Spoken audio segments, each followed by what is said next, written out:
Hey everybody, thanks for tuning in again.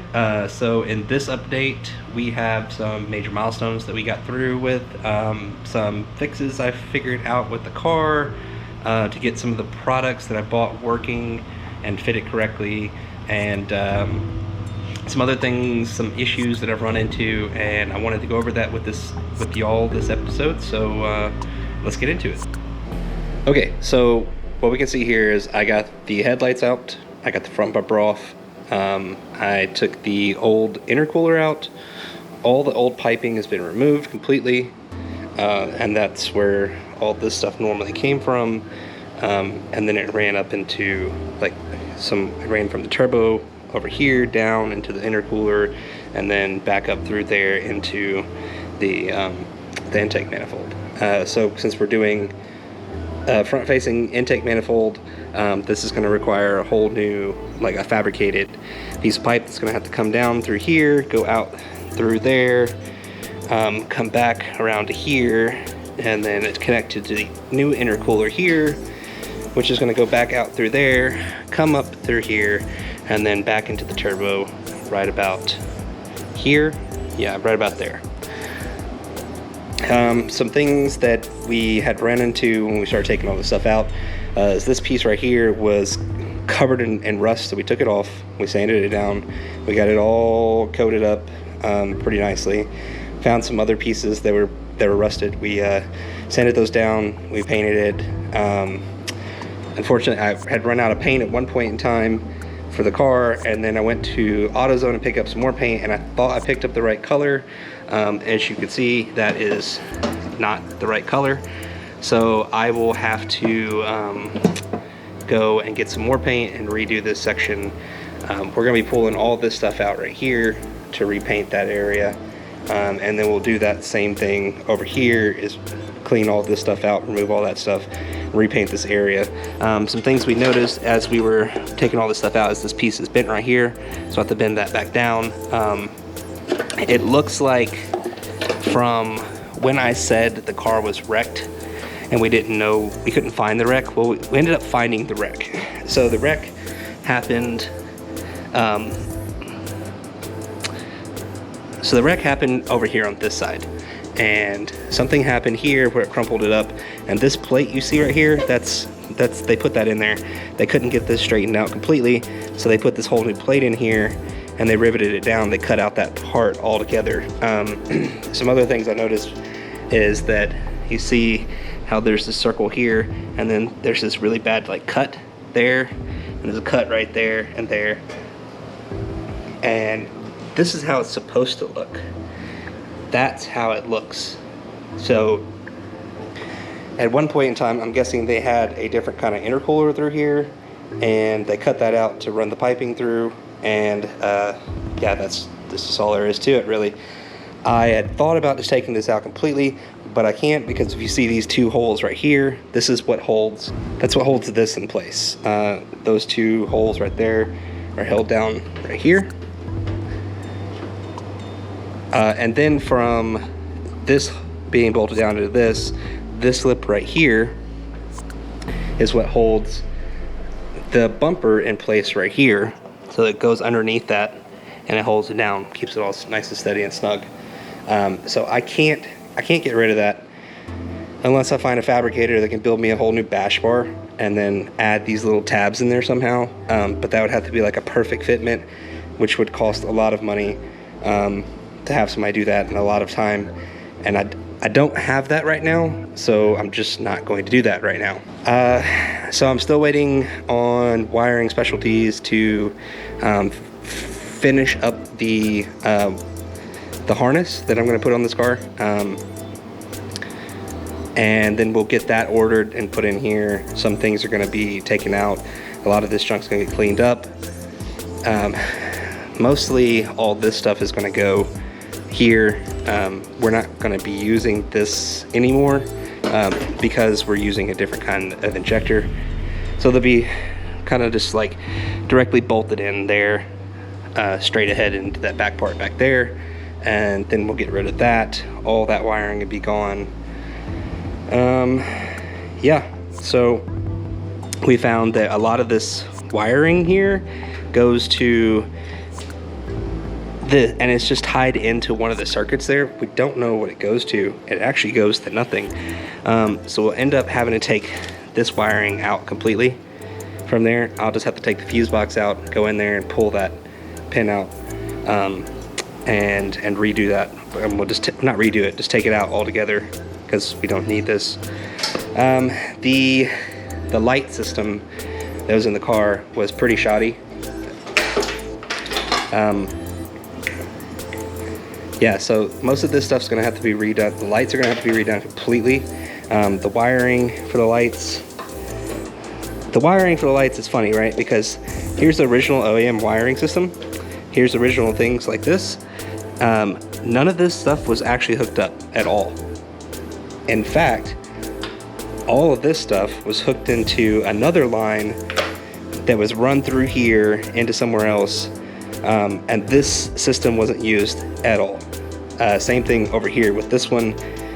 This system wasn't used at all, and I believe, if I remember correctly, some of these lines were running into something. There was a connector here on one of these, and they were running into this. So yeah, somebody did some jerry-rig job with the lights that were on here, and it wasn't very good. So another thing, so I took the bumper off, right? And remember I said we got the oil cooler and we're gonna mount it down here somewhere? Well, I have to figure out where on this bar this hole is right here, because I took out that fog light, and that's where the air dam's gonna be for the oil cooler. And that's my next plan right there, is to figure out where that's gonna be at. And if it ends up being like here or something like that, the worst case scenario, I'm just gonna have to cut this out completely, just so it can have a place to sit in there and sit right flush with the bumper. But that will happen as it happens. Something else, I have been trying to reach most of these companies for a while now. I understand that there's a lot of things happening and they can't get to me as fast as they would like to. So I went ahead and took this off. I put the new hub-centric the hub-centric rings on there. I popped in the teal Kansei cap, and since I hadn't heard anything from Mishimoto in a couple weeks regarding those lug nuts, I went ahead and just put the 4 on there without the lock on there, just to see what it would look like. I'm still not going to use them, but at least the wheel is on there and it's flat, and there's no wobble in it anymore, because it didn't have hub-centric rings, which helps a lot. And it was only on 2 lugs as well, so that probably also helped. But yeah, as for the teal, I don't know. I really don't know what I'm going to do with that. I sort of like it. I don't know if I'll like it long term. I don't know if I'll like it as much as... Yeah, I think I just might end up buying the blue ones and see if they come somewhat close to that blue. And if they do, then I'll just use those instead of the teal ones. If not, then I'll just have a couple different ones, and it is what it is.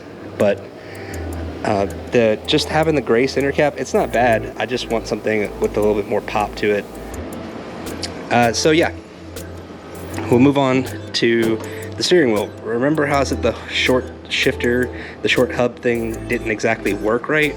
I'm an idiot.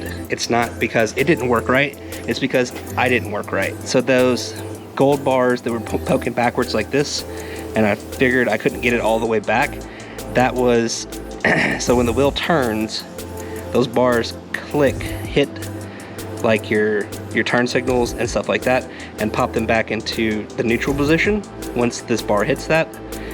So like if you turn left, that bar will hit it, and then you turn back, it takes it off, right? So I got that in there, I got it tightened down, all this stuff works now. I'm still not very good at this. Let's see if I can try this one-handed. Yep, okay. So that's in there, all good, nice and snug. I'm pretty sure if this car was wired up right now, that the horn would not work. I don't know if that was correct how I did that. If not, then I'll just have to take this piece off here. There's some wires that are already connected.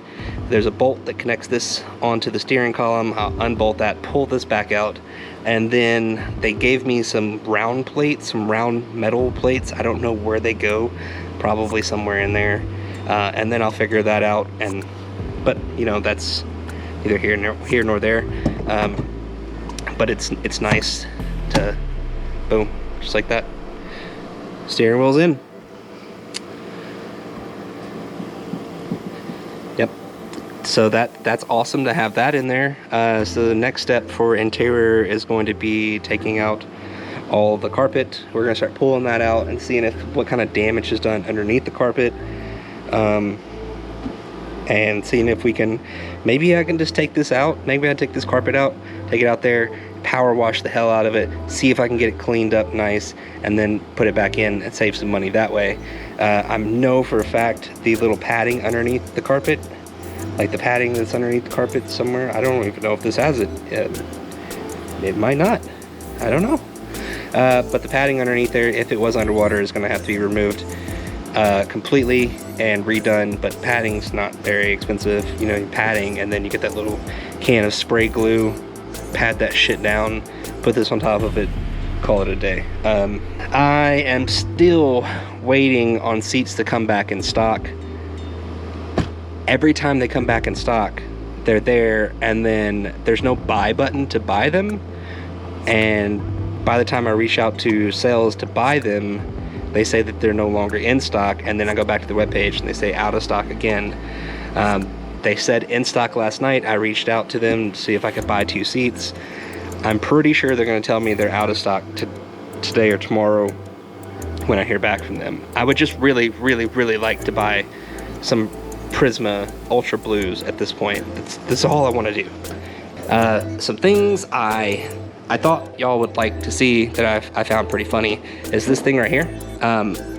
Initially I thought it was kind of like an intake system that pulled in air from somewhere around here, through there, down here or something, and came out this side. I pulled it off. It's closed. It's completely closed. Like, I don't know what the fuck that was even for, if this is closed. Feels like it should be open. I don't know. It feels like it should be open to me. Should it be open to you? I don't know. Should be open to me.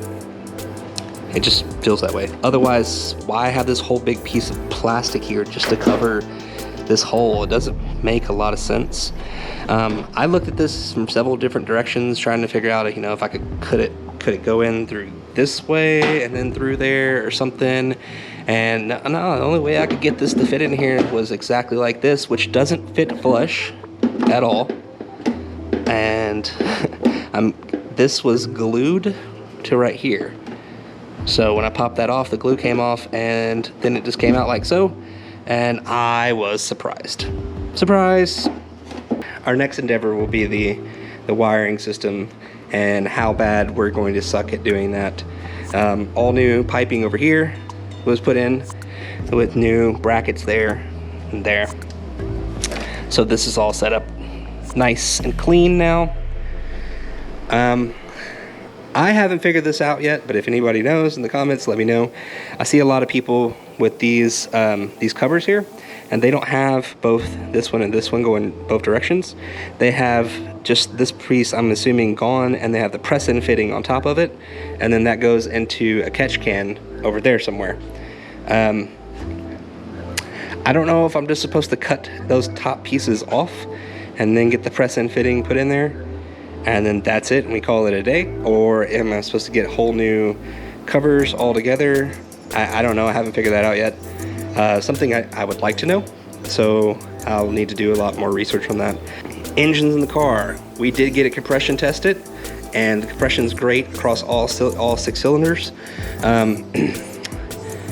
Yeah, compression's great against all 6 cylinders. They all about exactly the same. There's probably a 1 or 2 point difference between them.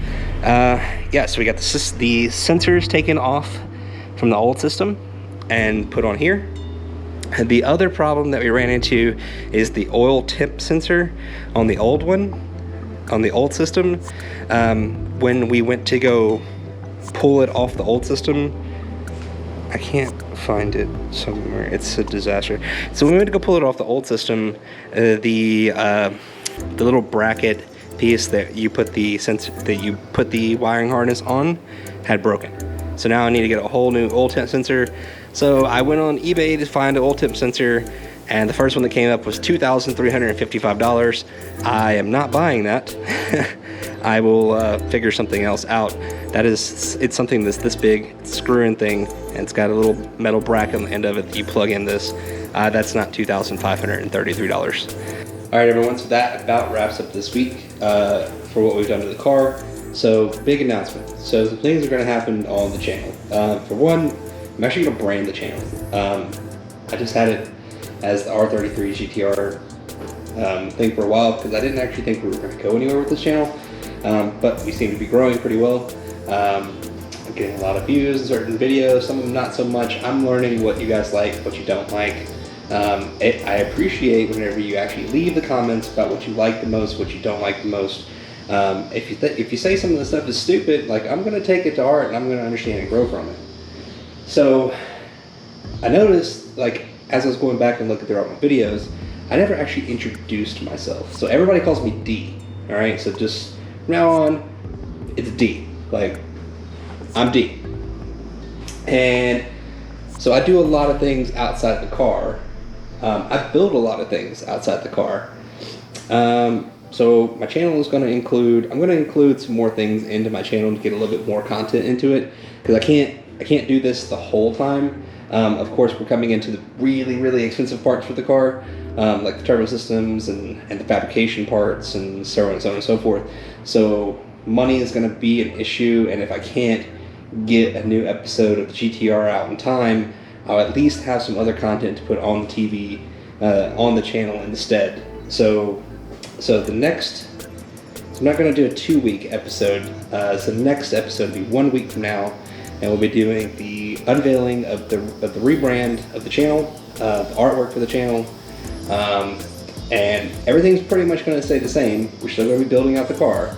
We'll just be building some excess stuff in between, because it's kind of like what I like to do, like to build stuff. So nothing changes. Nothing changes about me. Nothing changes about the goal.